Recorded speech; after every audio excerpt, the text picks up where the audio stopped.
Welcome to this edition of the Native News Update. I'm your host for today's program, Paul Demain. Many of the stories and information found here can be found at our website, www.IndianCountryNews.com, where your online membership or donation helps support the development of this television station. Here are some of the news articles for the day from the Associated Press and other Native news sources. A plea hearing in Massachusetts was delayed January 21st for the former chairman of the Mashpee Wampanoag tribe, who was accused of fraud and embezzlement. A new attorney for Glenn Marshall asked U.S. District Judge Rhea Zobel by phone for 3 weeks to review his case after getting hired by Marshall on January 20th. Attorney Paul Markham said he was also unsure if Marshall had enough money to pay him and may need to seek a court-appointed attorney. Quote, "This is highly unusual," unquote, said Zobel before setting a new plea hearing for February 11th. Marshall agreed in December to plead guilty to violating campaign finance laws while working with the convicted lobbyist Jack Abramhoff. Federal and tribal authorities were still searching last week for a Crow agency family in Montana, including an infant who had been missing since December 23rd. Matthew Pryor, special agent in charge of the Bureau of Indian Affairs Office of Justice Services, said late last week searchers on all-terrain vehicles had been looking for the Little Light family within a 12-mile radius of where their pickup was found near Fort Smith on January 5th. Missing are 30-year-old Teddy Little Light, 25-year-old Juliet Little Light, and their 3-month-old son Wyatt Little Light. Pryor said the Fort Peck Tribal Police Department and staff from Roosevelt County are assisting the BIA, FBI, and Crow Tribe with the search. An aerial search of the area nearly 2 weeks ago turned up no clues. A state appeals court has ruled that the Cayuga Indian Nation cannot be criminally charged for not paying cigarette taxes at its central New York stores. The 4th Department Appellate Division in Rochester, New York, granted the Cayuga's request for a preliminary injunction last week, temporarily blocking Cayuga and Seneca counties from prosecuting them on felony tax evasion charges. The Cayuga requested the preliminary injunction after State Supreme Court Justice Kenneth Fisher ruled December 9th that the tribe doesn't have sovereign rights to sell tax-free cigarettes at its stores. Fisher also said the counties could prosecute the Cayuga on tax evasion charges. The Cayugas closed their lakeside trading stores in upper state New York after Seneca and Cayuga County authorities seized nearly 18,000 cartons of cigarettes in a November 25th raid. County officials said the stores were violating state law by selling cigarettes without charging the required tax and that they owed $485,000 in state excise taxes. The South Dakota Supreme Court says security guards at a tribal casino are subject to legal restrictions on unreasonable searches. The Supreme Court unanimously reversed a lower court ruling that had allowed drugs seized by security guards at the Royal River Casino's hotel in Flandreau, South Dakota, to be used as evidence against Harry L. Madsen. Madsen appealed his conviction on drug-related charges. He said evidence should be thrown out because the search was illegal.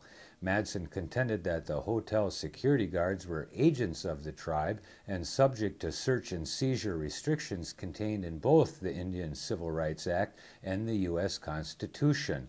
A lower court concluded earlier that the security guards were acting as private citizens when they responded to what they said was the odor of marijuana coming from Madsen's room. As private citizens, the rules against unreasonable searches don't apply to the guards, the lower court ruled. The South Dakota Supreme Court sent the case back to Moody County Circuit Court with directions to use constitutional guidelines to determine if the search by the security guards was reasonable. A spokesman for the Indian Health Service said the agency has no plans to close its hospital in Rosebud, South Dakota. The Rosebud Comprehensive Health Care Facility is facing budget constraints, as are other IHS facilities, but a recent news report of a possible closing was incorrect, said Ray Gramboy, a public affairs liaison at the Aberdeen area IHS office. Any closing would require a one-year notice to Congress, Gramboy said. A labor union representing employees at the hospital issued a statement last week in which it said workers were notified of an impending closure.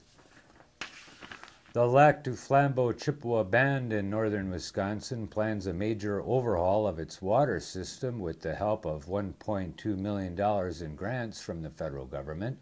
About $1 million of the money would go for a water project, including an expansion of the system and 5 new wells to be constructed later this summer. The rural development funds come from the U.S. Department of Agriculture. The rest of the money is to go to the tribe's development arm. Tribal leaders said the grants are the result of years of hard work to get funding for big improvements on the LDF reservation. Pediatric surgeons said late last week that former conjoined twin girls remain in critical condition days after a successful separation surgery and that their prognosis is guarded.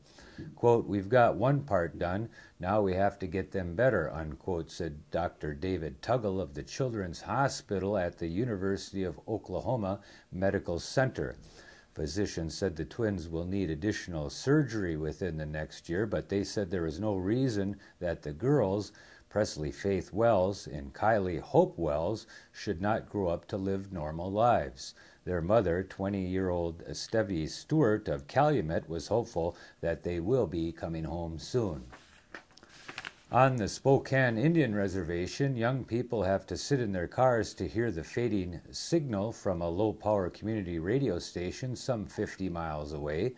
They are listening to a show from 3 to 4 p.m. every Tuesday on Thin Air Community Radio, KYRS-FM 92.3 and 89.9. The music offers about 60 minutes of news, interviews, and music that matter to Native Americans. Quote, "It is filling a gap that hasn't been filled before," unquote, said Twali Abrahamson, a Spokane tribal member who produces this show, Inner Tribal Beat. Abrahamson said the word is getting out about the program, and once people learn about it, that they're very excited to be included. The show relies on this excitement because listeners who call in provide much of the content, including news about American Indians who live in Spokane, as well as the area's reservations. This is important, Abrahamson said, because tribal newspapers, which are run by tribal governments, quote, "are too political," unquote.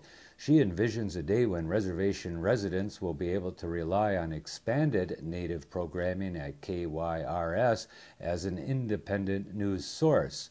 It is a vision shared by KYRS program manager Lupito Flores, who has applied to the Federal Communications Commission for a full power license. Because KYRS is a low-power station, its signal often cannot be heard on the area's reservations. After the nonprofit KYRS, which provides a variety of program in the public interest, goes from 100 watts to 6,000 watts, the station will be heard on the Spokane and Colville reservations. And that is the latest roundup of news from Indian Country on this edition of the Native News Update. We want to thank our underwriters for helping us with this broadcast and our digital mall partners, powwows.com, nativeview.com from Helena, Montana, and our newest partner, nishtv.com from Thunder Bay, Ontario, Canada.